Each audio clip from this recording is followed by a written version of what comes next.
3215 ദിവസത്തിൻ്റെ കാത്തിരിപ്പായിരുന്നു. ആ വിധി വരുമ്പോൾ 1 മുതൽ 6 വരെയുള്ള പ്രതികളെ പ്രോസിക്യൂഷൻ ചുമത്തിയ എല്ലാ വകുപ്പുകളും ശരിവെച്ചുകൊണ്ടാണ് ശിക്ഷിച്ചിരിക്കുന്നത്. അതിലൊരു സംശയവും കോടതിക്ക് വന്നില്ല. എന്നാൽ 7 മുതൽ 10 വരെയുള്ള പ്രതികളുടെ കാര്യത്തിൽ ഗൂഢാലോചന കുറ്റം നിലനിൽക്കില്ല എന്നാണ് കോടതി കണ്ടെത്തിയിരിക്കുന്നത്. ഈ ദിലീപിൻ്റെ അക്വിറ്റൽ ഇറ്റ് ഈസ് ഇൻജസ്റ്റിസ് ആണെന്ന് ഒരു കൂട്ടം പറയുന്നുണ്ട്. ജസ്റ്റിസ് സെർവ്ഡ് ആണെന്ന് ദിലീപും ദിലീപിൻ്റെ ഫാൻസും ദിലീപിനെ സപ്പോർട്ട് ചെയ്യുന്ന ആൾക്കാരും പറയുന്നുണ്ട്. ദിലീപിന് നീതി കിട്ടി, ദിലീപ് 8-9 വർഷമായിട്ട് ഇതിൻ്റെ പിറകെ ഇങ്ങനെ നടക്കുന്നു, അപ്പോൾ ഫൈനലി ദിലീപിന് ജസ്റ്റിസ് സെർവ്ഡ് എന്നൊക്കെയാണ് പറയുന്നത്. പക്ഷേ കേരളത്തിലുള്ള ജനങ്ങൾക്ക് എല്ലാവർക്കും അറിയാം ഇവിടെ എന്താണ് സംഭവിച്ചിരിക്കുന്നതെന്നും. അപ്പം ഇവിടെ ദിലീപ് കുറ്റം ചെയ്തിട്ടുണ്ടോ ഇല്ലയോ എന്ന് പറയാൻ നമ്മളാരും അല്ല. ദിലീപ് ചെയ്തിട്ടില്ലെങ്കിൽ ദിലീപിന് ജസ്റ്റിസ് കിട്ടി. ദിലീപിൻ്റെ മാസ്റ്റർ പ്ലാൻ ആയിരുന്നു ഇതെങ്കിൽ നിങ്ങൾ സപ്പോർട്ട് ചെയ്യണത് ഒരു ക്രിമിനലിനെയാണ് എന്ന് നിങ്ങൾ മനസ്സിലാക്കേണ്ടിയിരിക്കുന്നു. ആവാതിരിക്കട്ടെ എന്ന് നമുക്ക് പ്രാർത്ഥിക്കാം, അത് മാത്രമേ ഉള്ളൂ. ഇപ്പോഴ് കോടതി വെറുതെ വിട്ടു എന്ന് പറഞ്ഞുകൊണ്ട് ഭയങ്കര ആഘോഷങ്ങൾ നടന്നു. ആലുവയിൽ ദിലീപിൻ്റെ വീട്ടിൻ്റെ ഭാഗത്തുള്ള ഒരു പെൺകുട്ടിയാണത്. അവളങ്ങ് ആ മീഡിയക്കാരെ മുന്നിലങ്ങ് ആഹ്ലാദിക്കുകയാണ്, ഭയങ്കര ഉത്സാഹത്തിൽ പറയാണ് ദിലീപിന് നീതി കിട്ടി എന്ന്. ഈ പറയുന്ന ആൾക്കാർ മൊത്തം ദിലീപിന്റെ അന്തം ഫാൻസാണ്, മനസ്സിലായില്ലേ? ദിലീപിന്റെ സിനിമകൾ കണ്ട് ഇഷ്ടപ്പെട്ട് അങ്ങനെ സ്നേഹിക്കുന്ന ആൾക്കാരാണ്. ദിലീപ് എന്ന് പറയുന്ന മനുഷ്യനെ അല്ല അവരിഷ്ടപ്പെടുന്നത്, ദിലീപ് എന്ന് പറയുന്ന ഒരു ആക്ടറിനെയാണ് അവർക്കിഷ്ടം. അവിടെ നിന്നുകൊണ്ടാണ് ഈ ആൾക്കാർ ഫുള്ള് സംസാരിക്കുന്നത്.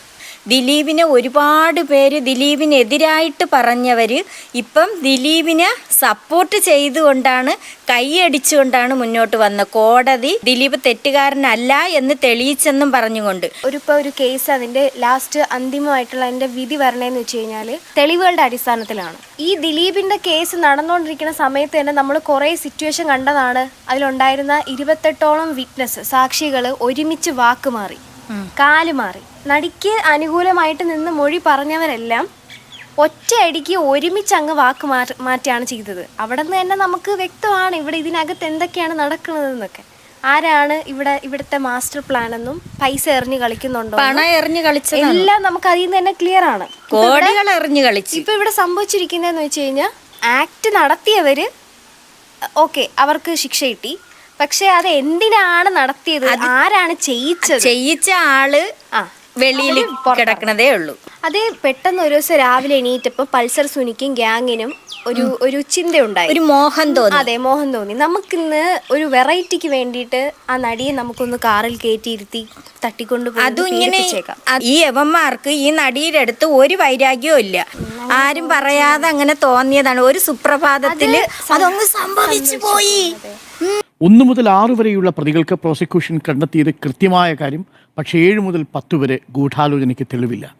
ഇതാണ് വിധി. 1 തൊട്ട് 6 വരെ, അതായത് ആ കാറിലുണ്ടായിരുന്നവർ ഗ്യാങ് റേപ്പ്, കോൺസ്പിറസി എന്നൊക്കെ പറഞ്ഞിട്ട് അവരെ എടുത്ത് അവർക്ക് പണിഷ്മെന്റ് കൊടുത്തു.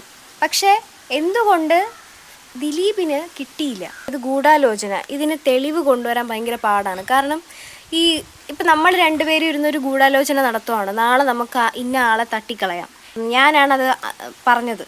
അപ്പം നാളെ ഉമ്മ ചെന്നിട്ട് ആ ആളെ തട്ടി.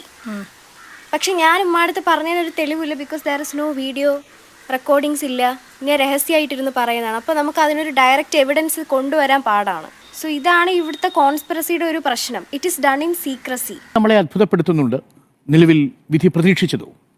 ഈ വിധി പ്രതീക്ഷിച്ചതെന്നാണ് എന്നുള്ളതാണ്. കാരണം ഒരു ചെറിയൊരു വിശ്വാസം ഉണ്ടായിരുന്നു, പക്ഷെ നമുക്ക് ഉറപ്പായിരുന്നു ഇയാൾ ഊരിപ്പോവും. ബിക്കോസ് ഗൈസ്, എത്രയൊക്കെ പൈസയ്ക്ക് ഈ പറയണ ഇതിനെ ഇൻഫ്ലുവൻസ് ചെയ്യാൻ പറ്റൂല എന്ന് പറഞ്ഞാലും ഇൻഫ്ലുവൻസ് ചെയ്യാൻ പറ്റും. പണവും പിടിബലവും ഉണ്ടെന്നുണ്ടെങ്കിൽ ഏത് കാര്യവും നടക്കും.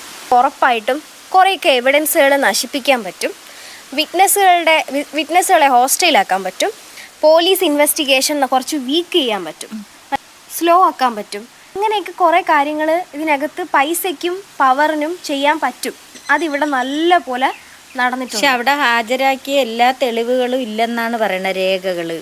സ്വാഭാവികം. കോടതി ഈ വർഷങ്ങളിലൂടെ നമ്മൾ കടന്നു പോകുമ്പോൾ ഓരോ ഘട്ടങ്ങളിലും ഉണ്ടായിട്ടുള്ള അനുഭവങ്ങളുണ്ടല്ലോ, അത് നമ്മൾ പല ഘട്ടങ്ങളിൽ ചർച്ച ചെയ്തിട്ടുള്ളതാണ്. ഇപ്പോൾ ടൂളാക്കപ്പെട്ടവർ അല്ലെങ്കിൽ ടൂളായവർ ഇപ്പോൾ പ്രതികളായിരിക്കുന്നു. ആരാണ് ആ ടൂൾ ഉപയോഗിച്ചത് എന്നുള്ളവർ പുറത്തു നിൽക്കുന്നു. അതാണ് ഇപ്പോൾ സംഭവിച്ചിരിക്കുന്നത്. അത് ചെയ്ത ആൾക്കാർ അകത്ത് കയറി അത് ചെയ്യിച്ച ആൾക്കാർ പുറത്തിറങ്ങി. ഇതാണ് ഇവിടെ നടന്നിരിക്കുന്നത്. വ്യക്തമായിട്ട് പറയാൻ കാണിച്ച മനസ്സുണ്ടല്ലോ, സമ്മതിച്ച. അത് ചെയ്ത ആളുകൾ അകത്ത് പിടിച്ചിട്ടെങ്കിലും അവർ പല ഇതിലും പറയുന്നുണ്ട് ചെയ്യിച്ച ഇന്ന ആളാണ്, ചെയ്യിച്ച ഇന്ന ആളാണെന്ന്. ദിലീപിന്റെ പേര് അവർ പല സ്ഥലങ്ങളിൽ പറഞ്ഞിട്ടുണ്ട്. പക്ഷെ മതിയായ തെളിവുകളില്ല.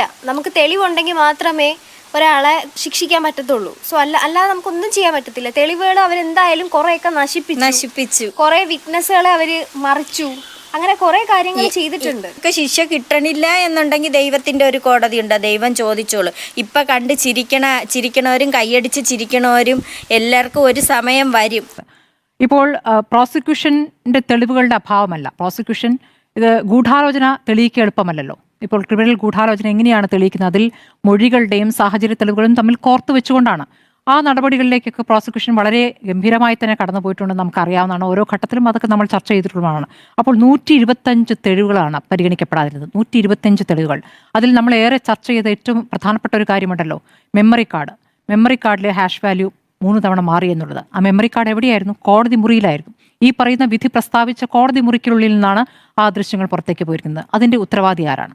ആ ചോദ്യം ഉണ്ടല്ലോ. കുറെ ചോദ്യങ്ങളുണ്ട് ഇവിടെ. ഈ കാര്യങ്ങളൊക്കെ എടുത്തിടുമ്പോഴത്തേക്കും ദിലീപേട്ടന്റെ ഫാൻസ് ഉണ്ടല്ലോ, അന്തം ഫാൻസും, പിന്നെ ദിലീപേട്ടനെ സപ്പോർട്ട് ചെയ്യുന്ന, കൈയടിച്ച് ചിരിച്ച, ലഡു വിതരണം ചെയ്ത, എന്താണ് കേക്ക് കട്ട് ചെയ്ത ആളെ വിളിച്ച് സെൽഫിയും ഫോട്ടോസൊക്കെ എടുത്ത് മാസായിട്ട് സെലിബ്രേറ്റ് ചെയ്ത ആൾക്കാര്, വീട്ടിൽ ചെന്ന് കെട്ടിപ്പിടിക്കണവർ ഒരുപാട് പേരുണ്ട്, കൂടെ നിന്ന് ഫോട്ടോ എടുക്കണവർ ഒരുപാട് പേരുണ്ട്.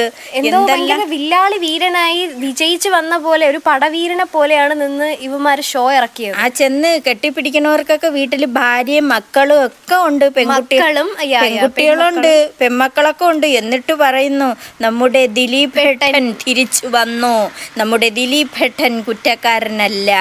എന്തായാലും ആ പെൺകുട്ടിക്ക് അറിയാം, ദൈവത്തിനറിയാം, അതുപോലെ മറ്റോമാർക്കും അറിയാം, ഈ ചെയ്യിച്ചോ അവനും അറിയാം, അവന്റെ വീട്ടിലുള്ളവർക്കും അറിയാം. പൾസർ സുനി, അങ്ങനെ കുറെ ടീംസ്, ഇവന്മാരുടെയൊക്കെ അക്കൗണ്ടോ ഇവന്മാരുടെയൊക്കെ വീട്ടിലോട്ട് അയച്ച പൈസയുടെയൊക്കെ കണക്കുകൾ നോക്കുമ്പോൾ നമുക്കറിയാൻ പറ്റും ഇവിടെ എന്താണ് സംഭവിച്ചിരിക്കുന്നത്. പൾസർ സുനിയുടെ അമ്മയൊക്കെ പറയുന്നുണ്ട്, ഇത് ചെയ്യിച്ച ആളിനെയും പറയുന്നുണ്ട്. അതെല്ലാം അവർ കറക്റ്റ് അവർ ഇരുന്ന് പറയുന്നുണ്ട് മീഡിയയുടെ മുന്നിലൊക്കെ. അത് പരിശോധിച്ചോ? അത് എവിടേക്കൊക്കെ പോയിരിക്കുന്നു, എങ്ങനെയാണ് അതിന് ഹാഷ് വാല്യൂ മാറിയത് എന്ന പരിശോധന ഉണ്ടായിട്ടുണ്ടോ? അതുണ്ടായിട്ടില്ല. നമുക്കറിയാം 2 പ്രോസിക്യൂട്ടർമാർ വേണ്ടെന്ന് വെച്ച് മടങ്ങിയിട്ടുണ്ട്, മുന്നോട്ട് പോകാൻ പറ്റില്ല. എന്തുകൊണ്ടാണ്? ബയസ്ഡ് ആയിട്ടാണ് വിചാരണ കോടതി പെരുമാറുന്നത് എന്ന് പറഞ്ഞുകൊണ്ടാണ് ഒരു പ്രോസിക്യൂട്ടറെങ്കിലും മാറിയത്. ഒരാൾ അത് പ്രതികരിച്ചിട്ടുമില്ല. അതാണ് നമ്മൾ കണ്ടിട്ടുള്ളത്. അപ്പോൾ പ്രോസിക്യൂട്ടർമാർക്ക് അത് മുന്നോട്ട് പോകാൻ പറ്റാത്ത അവസ്ഥ, അതിജീവിതയ്ക്ക് മുന്നോട്ട് പോകാൻ പറ്റാത്ത അവസ്ഥ. അതിജീവിത ബർഖാദത്തിന് നൽകിയ അഭിമുഖത്തിൽ പറയുന്നുണ്ട് താൻ കരഞ്ഞുകൊണ്ട് കോടതിയിൽ നിന്ന് പുറത്തേക്ക് ഓടിയെന്ന്. അപ്പോൾ കരഞ്ഞുകൊണ്ട് കോടതിയിൽ നിന്ന് പുറത്തേക്ക് പോകേണ്ടി വരുന്ന അവസ്ഥ എന്താണ്? അതിജീവിത കോടതിയെ സമീപിക്കുന്നത് ഒരു വനിതാ ജഡ്ജി വേണമെന്ന് ആവശ്യപ്പെടുന്നത് കൊണ്ടാണ്. കുറച്ചുകൂടി നീതി പ്രതീക്ഷിക്കും. കുറച്ചുകൂടി ഒരു വനിതയിൽ നിന്ന് ഒരു കാര്യവുമില്ല, അതിലൊന്നും ഒരു കാര്യവുമില്ല. കാരണം ഇവിടെ മണി പവർ, പണം എറിഞ്ഞ് കളിച്ചിത്രമാ ചാക്ക്, പണച്ചാക്ക് കെട്ട് കണക്കിന് നല്ലതുപോലെ ഇതിന്റെ പിന്നിൽ കളിച്ച് തനിക്ക് അനുകൂലമായ അല്ലെങ്കിൽ തന്നെ കേൾക്കുന്ന ഒരു മനസ്സൊരു സ്ത്രീക്ക് ഉണ്ടാകുമെന്നുള്ളതുകൊണ്ടാണ് വനിതാ ജഡ്ജി എന്നൊരു ആവശ്യം മുന്നോട്ട് വയ്ക്കുന്നത്. പക്ഷേ അനുഭവം മറിച്ചായിരുന്നു എന്നുള്ളതാണ്. പലപ്പോഴും അവിടുത്തെ വിചാരണ വേളയിൽ പ്രതിഭാഗം അഭിഭാഷകരുടെ ഭാഷ ഇന്ന് പുറത്ത് പൾസർ സുനിയുടെ ഒരു അഭിഭാഷകൻ പറഞ്ഞു വന്നപ്പോഴേ നമ്മളത് കട്ട് ചെയ്തു. എങ്ങനെയാണ് അതിജീവിതയെ പറ്റി പറഞ്ഞത്? കണ്ട വീഡിയോസിലൊക്കെ കാണുന്നതെന്ന് പറഞ്ഞാൽ ഈ ദിലീപിനെ അക്വിറ്റ് ചെയ്ത സമയത്ത് നമ്മൾ പുറത്തിറങ്ങി അവരെ മീഡിയക്കാരും ഒക്കെ വളഞ്ഞിട്ട് ഓരോന്ന് പറഞ്ഞ് ഈ ദിലീപിൻ്റെ ഓരോ മാസ് ഡയലോഗ് ഒക്കെ പറയുന്ന സമയത്ത് കയ്യടിയും ബഹളവും ഒക്കെ കാണുമ്പോഴും ഇവർ ശരിക്കും പറഞ്ഞാൽ they are mocking the survivor. ആ നടീനെ കളിയാക്കുന്ന രീതിയിലാണ് ഇവന്മാർ നിന്ന് ആ അട്ടഹാസവും ചിരിയും ബഹളവും. നമ്മൾ അതിനെതിരെ ഒരു വീഡിയോ ഇട്ടിട്ടുണ്ടായിരുന്നു ഇൻസ്റ്റയിൽ. ഐ തിങ്ക് അതിനൊരു 300K എബവ് വ്യൂസ് വന്നിട്ടുണ്ട്. ആൻഡ് ദ കമൻസ് എന്ന് പറഞ്ഞാൽ ഭയങ്കര അബ്യൂസീവായിട്ടാണ് സംസാരിക്കുന്നത്. പിന്നെ നമ്മൾ ഈ ബ്രൂട്ടഡ് ആയിട്ടുള്ള ഒരു റേപ്പാണ് നടന്നിട്ടുണ്ടായത്. ആ റേപ്പ് എങ്ങനെ, എന്തിനാണ് ആ റേപ്പ് അങ്ങനെ ചെയ്തത്? വളരെ വൃത്തികെട്ട റേപ്പ് ചെയ്തു എന്ന് മാത്രമല്ല, അത് കഴിഞ്ഞതിന് ശേഷം ഈ വാക്കുപയോഗിക്കാൻ പാടുണ്ടോ എനിക്കറിയാം, സമനെല്ലാം ഈ സ്ത്രീയുടെ മുഖത്തും മറ്റു ഭാഗങ്ങളിൽ തേച്ച് കൊടുത്ത് വൈകൃതമാക്കിയത് മാത്രമല്ല, അവരുടെ കയ്യിലുള്ള മോതിരം ടൈറ്റ് ക്ലോസപ്പിൽ എടുക്കുക കൂടി ചെയ്തു. അന്ന് ആ നടിയുടെ വിവാഹം ഏകദേശം തീരുമാനിച്ചൊരു കാലഘട്ടമായിരുന്നു. അപ്പം ആരാണിത് ചെയ്തത്? എന്തിനാണ്? അവനെ സപ്പോർട്ട് ചെയ്യണവർ ഇതൊന്ന് കേൾക്കണം. അവിടെ സപ്പോർട്ട് ചെയ്യുന്ന ആൾക്കാർ പറയുന്നത് എന്താണെന്നറിയോ? അതിന് ദിലീപ് അല്ലല്ലോ പീഡിപ്പിച്ചത്, കുറ്റം ചെയ്തോമാരാ പിടിച്ചോണ്ട് പോയല്ല. ദിലീപിനെ മാത്രം എന്തിനാണ് നിങ്ങൾ കുറ്റക്കാരനെന്ന് പറയുന്നത്? അവനല്ലേ ഇത് ചെയ്യിച്ചത്, അല്ലെങ്കിൽ പിന്നെ എന്തിനാണ് അങ്ങനെ? ഇനി ആ പൾസർ സുനി സംസാരിക്കുന്ന ഒന്ന് നമുക്കൊന്ന് കേട്ടു നോക്കാമേ. പക്ഷെ എന്തായിരുന്നു ആക്ച്വലി വിചാരിച്ച് ഇങ്ങനെ ഇത് ചെയ്തിട്ട് അവര് കേസ് കൊടുക്കില്ല എന്നാണോ വിചാരിച്ചത്? കേസ് കൊടുക്കില്ല എന്ന് വിചാരിച്ചാണോ നിങ്ങളിത് ചെയ്തത്? വക്കീലാണ് ചോദിക്കുന്നത്. അപ്പോൾ പറയണത് 100% കേസ് കൊടുക്കില്ല എന്ന് വിചാരിച്ചിട്ടാണ് അങ്ങനെ ചെയ്തത്. കാരണം ഇത് നാണക്കേടാവുമല്ലോ, ഇത് അറിഞ്ഞു കഴിഞ്ഞാൽ ഇത് പോപ്പുലർ ആയിട്ടുള്ള ഒരു നടിയാണ്. അപ്പോൾ ഇത് ഉറപ്പായിട്ടും പുറത്തോട്ട് ആൾക്കാർ ഇത് അറിഞ്ഞു കഴിഞ്ഞാൽ നാണക്കേടാകുമെന്നും അവരുടെ കരിയറിനെ അത് ബാധിക്കുമെന്നും 100% ഉറപ്പുള്ളത് കൊണ്ടാണ് ഈ അങ്ങനെ തെണ്ടിത്തരം കാണിച്ചത്. പക്ഷേ എങ്ങനെ കേസ് കൊടുക്കാണ്ടിരിക്കും? കാരണം ഇത്രയും ആയ ഒരാൾ കേസ് കൊടുക്കില്ല എന്തായാലും. അല്ല അത്രയും പേടിച്ചിട്ട് കേസ് അത്രയും ഒന്നും ആയിട്ടില്ല.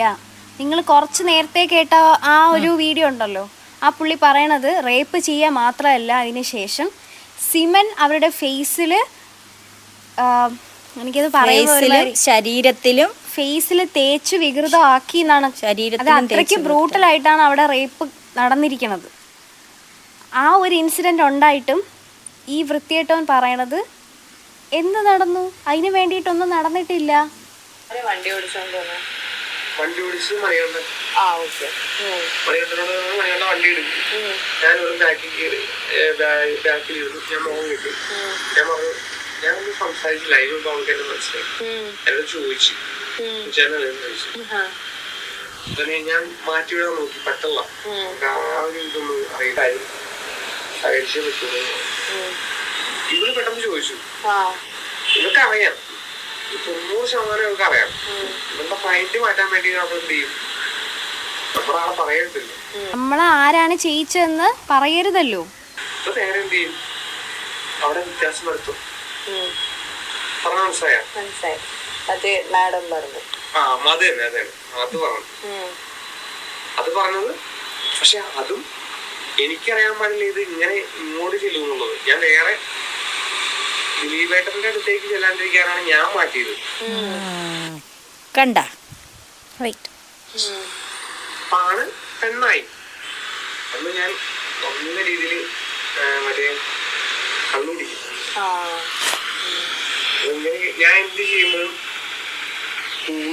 കൂൾ മൈൻഡിലാണ് ചെയ്യണം. സർവേ ചെയ്യാൻ പോവുകയാണെങ്കിൽ ആ സെക്കൻഡിലാണല്ലോ അത് അതിലോട്ട് മാറുള്ളൂ. അപ്പൊ നമ്മള് ഈ സംഭവത്തിന് പോകുന്ന ഒരു ടെററല്ല. ടെററായിട്ട് പോകുന്ന പണിക്ക് നമ്മള് അതിൻ്റെതായിട്ടുള്ള രീതിയിൽ ഇരിക്കണം. ഇത് ചുമ്മാ ഒരു നിസ്സാര ഒരാളെ പിടിച്ച് ഒന്ന് കയറ്റി ചെയ്തിട്ട് ഇത് ചെയ്ത് വിടാമെന്ന് പറഞ്ഞു കഴിഞ്ഞാൽ ഒരു കോഴിനെ പൊക്കി അത്രയും പോലും റിസ്ക് ഇല്ലേത്. എന്ത് കൂളായിട്ടാണ് അയാൾ പറയുന്നത്. നിങ്ങളൊരു കാര്യം ആലോചിക്കാനുള്ളതെന്ന് വെച്ചാൽ, ഒരു ക്രിമിനലിൻ്റെ ഒരു ടോക്കാണ് നിങ്ങളിപ്പോൾ ഈ കേട്ടത്. ആൾ പറഞ്ഞത് ഇത് അത്ര വലിയ കാര്യമൊന്നുമില്ല, ഇതൊരു നിസ്സാരമായിട്ടുള്ളൊരു കാര്യമാണ്. ഒരു കോഴീനെ, ഒരു കോഴീനെ എടുത്ത് നമ്മൾ എന്താണ് കൂട്ടിനകത്ത് പിടിച്ച് അകത്തിടുന്നു, അല്ലെങ്കിൽ ഒരു കോഴിയെ അറുത്ത് വിടുന്നു. അങ്ങനെ ഒരു ലാഘവത്തോടെ ചെയ്യാവുന്ന ഒരു സിമ്പിളായിട്ടുള്ളൊരു കാര്യമായിരുന്നു അത്. അപ്പോൾ അതിന് ഞാൻ ഭയങ്കര കൂളായിട്ടാണ് ഇരുന്നത് എന്നാണ് ആ പുള്ളി കൂളായിട്ട് പറയണത്. എല്ലാം സെറ്റാണ്. നമ്മളൊരു നേതൃത്വം മാത്രം കൊടുത്താൽ മതി. പക്ഷെ ഇത്ര വലിയ പ്രശ്നമാകുമ്പോൾ നമ്മൾ കാണുന്നില്ലല്ലോ. പക്ഷെ ഇപ്പൊ ജയിലിൽ കയറി ഇറങ്ങാൻ പേടിയില്ല. പേടിയില്ല. അല്ല ഇത്രയും പ്രാവശ്യം കയറി ഇറങ്ങിയിട്ടില്ല. ഇത്രയും ആ മാസം കയറി പോലെ ആദ്യം ഞാൻ 28ാമത്തെ വയസ്സിൽ കയറി. ഈ കേസിൽ കയറിനേക്കാൾ മുമ്പ് ഞാൻ കയറിയാണ്. ഞാൻ ഒരുപാട് തവണ ജയിലിൽ കയറിയിട്ടുണ്ട്, എന്നാലും എനിക്ക് പേടിയുണ്ട്. മീൻസ് ആരൊന്നുമില്ല. കേസ് വന്നാൽ ഇത്ര ദിവസം പുറത്തിറങ്ങാനുള്ളൊരു വിശ്വാസം എനിക്കുണ്ട്. അതായത് ആരെ കൊന്നാലും പുറത്തിറങ്ങും എന്നുള്ള വിശ്വാസം എനിക്കുണ്ട്. ഇറക്കാൻ കെൽപ്പുള്ളവനാണല്ലോ ഇത് കൊടുക്കുന്നത്, ചെയ്യിച്ചത് അങ്ങനെയുള്ള ഒരാളാണല്ലോ. ഇറങ്ങുമെന്ന് 100% ഉറപ്പുള്ളതുകൊണ്ട് നമുക്ക് എന്ത് കുറ്റം ചെയ്യാമല്ലോ, എന്ത് തെണ്ടിത്തരവും ചെയ്യാം. അവനത് നിസ്സാരമാണ്. ഈ പറഞ്ഞോന് നിസ്സാരം, ചെയ്യിച്ചോന് അതിനെക്കാട്ടി നിസ്സാരം. Decision it's purely based on evidence. Evidence ഒന്നും ഇല്ലായിരുന്നു. അതിനുള്ള എവിഡൻസ് എല്ലാം നശിപ്പിച്ചു. സത്യം പറയാനുള്ള നശിപ്പിച്ചു ഇവരെല്ലാം. ഈവൻ കോടതിക്കകത്തിരുന്ന തെളിവുകൾ പോലും പോണമെങ്കിൽ അവിടെ എന്തായിരിക്കും നടന്നിട്ടുണ്ടാവുക. ഇവിടെ ഈ ഒരു കേസിൽ ദിലീപിന് മതിയായിട്ടുള്ള തെളിവുകൾ ഇല്ലാത്തതുകൊണ്ട് ഇത് കോൺസ്പിറസിയാണ്, ഡയറക്റ്റ് എവിഡൻസ് കിട്ടാൻ പാടാണ്. അപ്പം അങ്ങനെ ഇല്ലാന്നുണ്ടെങ്കിൽ അയാളെ കൺവിക്റ്റ് ചെയ്ത് കഴിഞ്ഞാൽ അത് ഭയങ്കര കോൺട്രഡിക്ഷൻസ് ആയിരിക്കും. സോ അതിനേക്കാളും അക്വിറ്റ് ചെയ്യുന്നതാണ് ബെറ്റർ. പക്ഷേ ഇത് പുറത്തോട്ട് ഇറങ്ങിയ ആൾക്കാരെ അട്ടഹാസവും ചിരിയും ഈ ഒരു സാധനം ഉണ്ടല്ലോ, അതായത് കോടതി ആളെ നിരപരാധി എന്ന് പറഞ്ഞു കഴിഞ്ഞാൽ അല്ലെങ്കിൽ അക്വിറ്റ് ചെയ്ത് കഴിഞ്ഞാൽ ആൾക്കാർ വിചാരിച്ചിരിക്കുന്നത് ആളല്ല കുറ്റം ചെയ്തത്, ഒന്നും ചെയ്തിട്ടില്ല എന്നുള്ള തെറ്റിദ്ധാരണയിലാണ് ആൾക്കാർ എന്താണ് ഭയങ്കരമായിട്ട് സെലിബ്രേറ്റ് ചെയ്തത്. ബട്ട് ചെയ്തിട്ടുണ്ടോ ഇല്ലയോ എന്ന് ആൾക്കറിയാം, പൾസർ സുനിക്കാരും ഗ്യാങ്ങിനും അറിയാം, എല്ലാവർക്കും അറിയാം. ഇവിടെ ഇത് പറയാനുള്ള കാര്യം, ദർ വാസ് മെനി കേസ്, ഇന്ത്യയിൽ ഒരുപാട് കേസുകൾ, 3 വയസ്സുള്ള കുട്ടിയുടെ ഒരു പീഡന കേസ്, ഒരു ഗ്യാങ് റേപ്പ്, അതുപോലെ 5 വയസ്സുള്ള പെൺകുട്ടിയുടെ ഒരു ഗ്യാങ് റേപ്പ്, അതുപോലെ എത്ര റേപ്പ് കേസസും പിന്നെ മർഡർ കേസായാലും കുറേ കേസസ് ഉണ്ട് ഇൻ വിച്ച് മതിയായിട്ടുള്ള എവിഡൻസ് ഇല്ലാത്തത് കൊണ്ട് ഗ്യാങ് റേപ്പിലുണ്ടായിരുന്ന അക്യൂസ്ഡുകളെ എല്ലാവരെയും എത്ര എണ്ണത്തിനെ നിരപരാധി എന്നുള്ള ഇതിൽ വെറുതെ വിട്ടിട്ടുണ്ട്. അപ്പോൾ അവിടെയൊക്കെ ഡു യു മീൻ ദാറ്റ് അവരൊന്നും ആ കുഞ്ഞിനെ പിച്ചി ചീന്തിയിട്ടില്ല എന്നാണോ നിങ്ങൾ പറയുന്നത്? ഇതെന്തുകൊണ്ടായിരിക്കും ഇവർ ഇത്ര അട്ടഹാസവും ചിരിയും? Because he's A popular actor. ഇപ്പം തന്നെ പുതിയ സിനിമകളൊക്കെ ഇറങ്ങിയിട്ടുണ്ട് ചേട്ടൻ്റെ. സിനിമയുടെ പേരെന്തോ അങ്ങനെയാണ് സിനിമ. ഇത്രയും നാൾ നമ്മളെ ചേട്ടന് സിനിമകളൊന്നും ആരും കാണക്കോ ഇല്ല, ഇത് കാരണമാണ് സപ്പോർട്ടില്ല, ഇത് കാരണമാണ് കാണാത്തത്, അല്ലാതെ അപ്പൂപ്പ വയസ്സായതുകൊണ്ടല്ല. അങ്ങനെ ഫീൽഡ് ഔട്ട് ആയി. ഇനി ആരാണ് ആളെ ഇറങ്ങി എല്ലാ പടവും പൊട്ടി പണ്ടാരം തുടങ്ങി. എന്നിട്ട് ഈ ഫാൻസ്, ഭേട്ടൻ ഫാൻസ് പറയണേന്ന് വെച്ച് കഴിഞ്ഞാല് ഈ ഒരു വിഷയം ഉണ്ടായതിനു ശേഷമാണ് ഭേട്ടന് സിനിമകൾക്ക് ചാൻസ്. ഭേട്ടന്റെ കയ്യിരിപ്പും അങ്ങനെയാണ്. സത്യം പറയാലോ, പുതിയ പടങ്ങൾ ഫുള്ള് എന്തോന്നായിരുന്നത്. പണ്ടത്തെ സിനിമകളൊക്കെ ഞാൻ ഇപ്പോഴും എൻജോയ് ചെയ്യാറുണ്ട്. അതൊക്കെ വേറൊരു ലെവൽ തന്നെയാണ് പണ്ടത്തെ സിനിമകൾ. വെട്ടം, പിന്നെന്താണ് അയാള് സിനിമയിൽ ഉണ്ടെന്ന് പോലും ഉള്ള ഒരു ഇതില്. ഭേട്ടൻ ഫാൻസ് അന്ധമായി പോയത് കൊണ്ടാണ് അങ്ങനെ സംസാരിക്കുന്നത്. അതെന്തോ ആവട്ടെ, പോട്ട് കുട്ടികളെ. ഇവിടെ നീതി കിട്ടിയോ ഇല്ലയോ എന്നുള്ളത് നിങ്ങൾ ചിന്തിക്കേണ്ടത്. അതായത് ഭേട്ടനെ അന്ധമായി സപ്പോർട്ട് ചെയ്യുന്ന നിങ്ങൾ ഓരോരുത്തരും ചിന്തിക്കാനുള്ളത്, ആളത് ചെയ്തിട്ടുണ്ടോ ചെയ്യിച്ചിട്ടുണ്ടോ ഇല്ലയോ എന്ന് നിങ്ങൾക്കറിയില്ല, നമുക്കറിയില്ല. ആ ഓഡിയോയിൽ തന്നെ പറയുന്നുണ്ട്, ആള് പറയുന്നുണ്ട്. ദിലീപേട്ടന്റെ പേര് പറയാതിരിക്കാൻ വേണ്ടിയാണ് ഞാനൊരു മാഡത്തിന്റെ പേര്, അത് ആണിനെ പെണ്ണാക്കി ഞാൻ പറഞ്ഞത്. So it is clear, clear ആയില്ലേ എന്താണെന്ന്. സോ തെളിവില്ലാത്തത് കൊണ്ടാണ് ദിലീപിനെ പുറത്തു വിട്ടത്. വിച്ച് ഡസൻറ്റ് മീൻ ദാറ്റ് ആള് അത് ചെയ്യിച്ചിട്ടില്ല എന്ന് നിങ്ങൾ വിശ്വസിക്കരുത്. അങ്ങനെ ചെയ്തിട്ടുണ്ടെങ്കിൽ you are supporting A criminal, അതാണ് പറയാനുള്ളത്. ഇനി ആളത് ചെയ്തില്ല എന്നുണ്ടെങ്കിൽ ഓഫ് കോഴ്സ് ആൾക്ക് ജസ്റ്റിസ് കിട്ടി. പക്ഷെ അങ്ങനെയല്ല സംഭവം നടന്നിരിക്കണം, അത് എല്ലാവർക്കും അറിയാം. പക്ഷെ എന്ത് ചെയ്യാം? എനിക്ക് പറയാനുള്ളത് ദൈവം കൊടുത്തോളൂ. ഇവിടെ വെച്ച് കിട്ടിയില്ലെന്നുണ്ടെങ്കിൽ ദൈവം കൊടുത്തോളൂ. അതുപോലെ നിങ്ങൾ ഓരോരുത്തരും ഓർമ്മിക്കുക, നിങ്ങളെയൊക്കെ വീട്ടിലിരിക്കുന്ന സന്തോഷിക്കുന്നവരെ വീട്ടിലിരിക്കണ അമ്മയ്ക്കോ പെങ്ങൾക്കോ ഭാര്യയ്ക്കോ ആണ് ഇത് സംഭവിച്ചിരുന്നു എങ്കിൽ നിങ്ങൾ എങ്ങനെ പ്രതികരിക്കും? കേക്കും ലഡുവും ഒക്കെ കൊടുത്ത് വിതരണം ചെയ്ത എല്ലാത്തിനെയും ഗേൾസ് നിങ്ങൾ എല്ലാവരും നോട്ട് ചെയ്തോളൂ. They all are potential rapist. വീട്ടിലിരിക്കുന്ന പെമ്മക്കളും അമ്മമാരും സഹോദരിമാരും ഭാര്യമാരും ഒക്കെ നിങ്ങളുടെ ഭർത്താക്കന്മാരെയും തന്തമാരെയും സഹോദരങ്ങളെയും മക്കളെയൊക്കെ മകനെയൊക്കെ നിങ്ങളൊന്ന് സൂക്ഷിക്കുക. ആ ലഡു വിതരണം ചെയ്തവരിൽ അവന്മാരൊക്കെ ഉണ്ടെങ്കിൽ ഭാവിയിൽ കല്യാണം കഴിക്കാൻ പോകുന്ന സ്ത്രീകളോട് എനിക്ക് പറയാനുള്ളത്, അതിൻ്റെ ഇടയിലൊക്കെ ഉള്ള പുരുഷന്മാരെ ഒന്ന് നോട്ട് ചെയ്തോളൂ. അവർ കല്യാണാലോചനയായിട്ട് വന്നാൽ ഓടി രക്ഷപ്പെടുക. അത് മാത്രമേ എനിക്ക് പറയാനുള്ളൂ.